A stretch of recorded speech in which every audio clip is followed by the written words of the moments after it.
Бүгін мамлекеттен эки чыккынчысы бар. Бири баштан келаткан чыккынчы Адахан Мадумаров, экинчиси мына кошулуп алган Султанбай Айжигитов. Экөөнү чыккынчы деп эсептейм. Бакиевдин учурунда 2008 жылы ошол биздин Баткендеги 4 көчөнү Адахан Мадумаров тажиктерге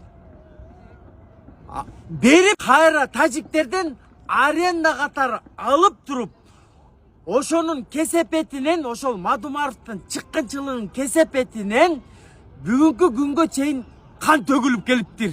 Себеби ошол учурда Султанбай Айжигитов губернатор болуп турганда Мадумаровго бир ооз сөз кайрылып койгон эмес.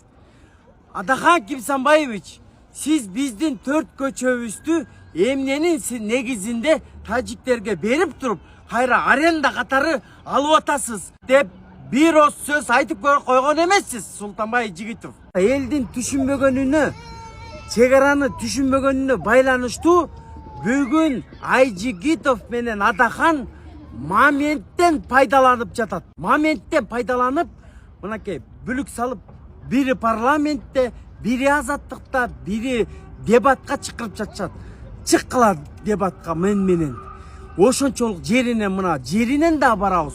Ошол лейлек анкап болгонбу, болуп калганбы, болбогонбу, ошону да далилдеп. Кайтып өзүң ойлосоң, мондай чегара муну жеринен барыш керек болду. Бир эле маселе, мындай чыккынчылар менен ошентип желкесте сүйрөп алып туруп, ошондо мыйзам чегинде өкөнтүң бирдей жоопко тартылыш керек.